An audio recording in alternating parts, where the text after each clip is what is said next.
Boško Buha i pevačima Tijanom Bogićević i Aleksom Jelićem. To je onako ukratko o svemu što nas očekuje ovoga jutra, a naravno na početku slušamo vremensku prognozu. Anđelka Simović sa nama. Anđelka, dobro jutro.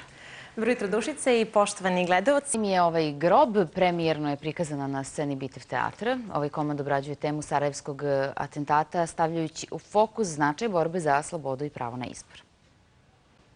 Vučić je diktator i to je to.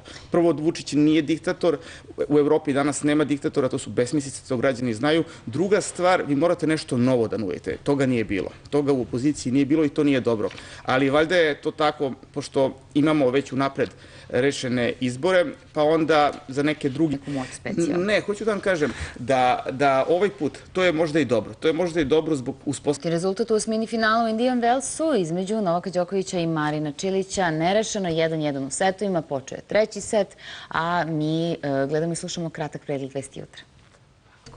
U najavi kako u suštini ne vidimo 96% univerzuma. Da. Pa evo neka Jovan kaže, to više u njemu. Pa jednostavno, zato što... Ovako jedan zaključak. Zašto je sve to čime se vi bavite u CERN-u bitno?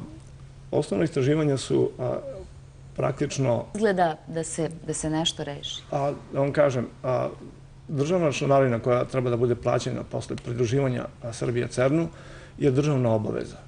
I to bi trebalo da se plaća iz... Dobro jutro, nastavimo sa jutarnjim programom. Nova operaciona sala, intenzivna nega, renoviran prvi sprat klinike, novi aparati, samo neki od razloga zbog čega smo ovoga jutra u poseti klinici za urologiju Kliničkog centra Srbije, kao što je obećano. Naravno, idemo opet mi u Radio Beograd, još jednom ovoga jutra. Šta rade gori? Mi najavljujemo ovoga jutra jednu premijeru u pozorištu Boško Buha.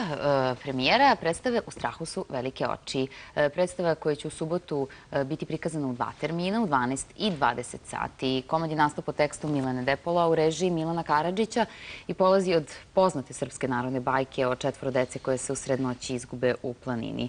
Uplašeni da bi se utišili, jedni drugima pričaju bajke, kakve bajke, to ćemo saznati u naših gostiju.